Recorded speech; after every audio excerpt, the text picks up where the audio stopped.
Given the vast sums of money that developers and publishers now need to invest into a AAA production to see it through to launch, the sad reality is that games of that ilk usually need to perform extraordinarily well to even be able to justify their existence.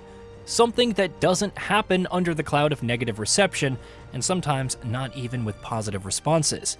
But more than just the basics, there are some significant reasons why the upcoming Assassin's Creed Shadows probably has a lot more pressure on it than the average AAA game to succeed.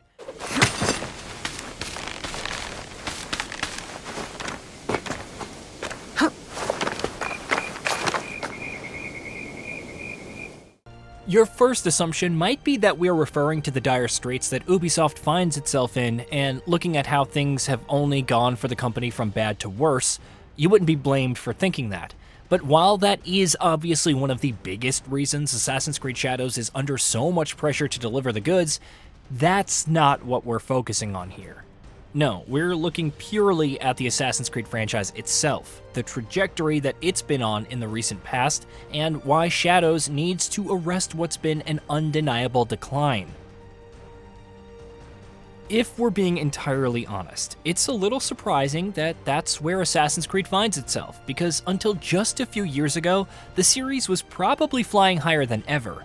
It recovered from its post-Unity dip in convincing fashion by reinventing itself as a massive open-world action RPG experience with 2017's Assassin's Creed Origins.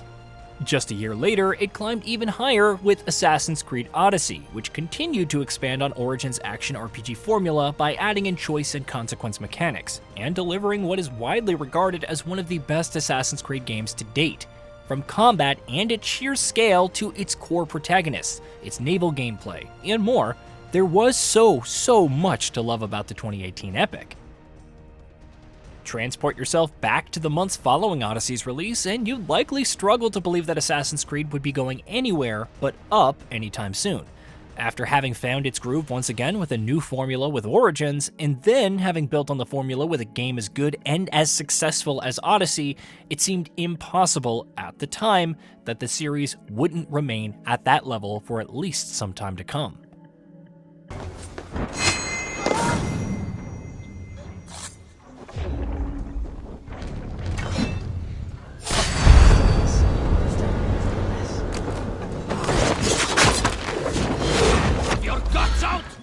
From a commercial perspective, the series obviously did not slip from that point. When Assassin's Creed Valhalla launched in 2020, it turned out to be an even bigger success than Odyssey right off the bat. Valhalla remains the biggest Assassin's Creed launch ever, one of the best-selling games in the series' history, which means the game more than did what it was expected to do from a commercial perspective. But while the developer will obviously have been more ecstatic about Valhalla's performance among audiences, the open-world behemoth remains quite a divisive game. Open-world behemoth is the key phrase there, because as much as that may sound like praise to many, for a large portion of Assassin's Creed Valhalla's player base, it was precisely its size that soured so many people on it. It wasn't even purely a case of too much of a good thing, although that certainly was part of the problem given just how good and big the game was. For many, it was a far bigger issue that so much of the game just wasn't designed well enough. The world felt samey and overly massive, to the point where all of it felt blended together, almost like it was procedurally generated. The immediacy and game feel of Odyssey was missing, which made everything from traversal to combat to even simple movement feel a little less snappy. The story was a mixed bag, with just as many people walking away disenchanted as there were those who enjoyed it.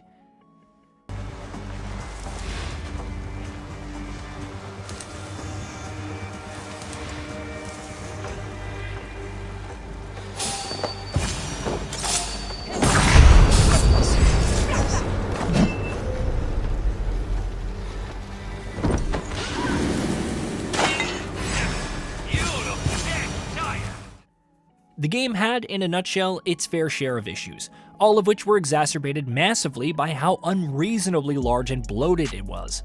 No game is ever perfect, but flaws become much more difficult to forgive when they frustratingly keep cropping up over the course of a 100-hour-plus trek across a gargantuan world that just will not stop throwing content in your face. A couple of years before Valhalla came out, even the widely praised Odyssey had caught its fair share of flack for being perceived as bloated by many. so to see its successor doubling down on those tendencies was frustrating, to say the least.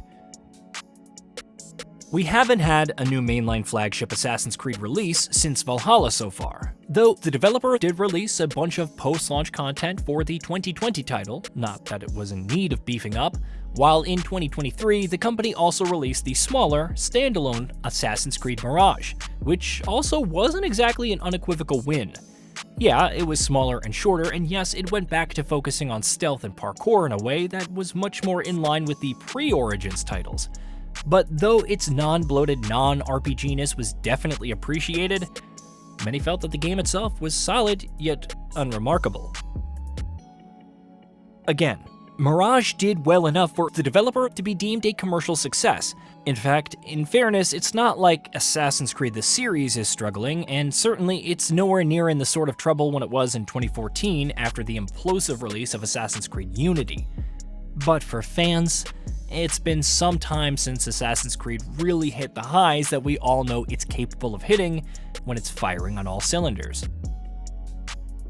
Which is why it's important that Shadows knocks the ball out of the park. Many have been skeptical of the upcoming action RPG in the lead up to its release, and truthfully, there were times when Shadows' pre-launch showings were looking a little rougher than you'd like. But with more time in the oven thanks to a couple of delays, it has looked significantly better in recent weeks and months. On paper, all of the gameplay and narrative information that has been revealed for Assassin's Creed Shadows had sounded conceptually fascinating right from the get-go, but now the gameplay footage and impressions we've seen as of late have finally looked like it might just do justice to those concepts. Obviously, it's too early to say anything for sure, especially given how spotty the developer's track record has been, but cautious optimism that Assassin's Creed Shadows might do what it needs to do doesn't seem unwarranted at this point. Of course, the developer has a large number of Assassin's Creed projects in the works at the same time, which means several more releases are likely lined up for the relatively near future, over the coming years, including, interestingly enough, a remake of Assassin's Creed 4 Black Flag later this year if leaks are to be believed. But if Shadows turns out to be yet another miss, it's only going to send the series' graph plummeting deeper still. And if that goes on, it might not be long before Assassin's Creed games stop selling well, despite muted or even outright divisive reception.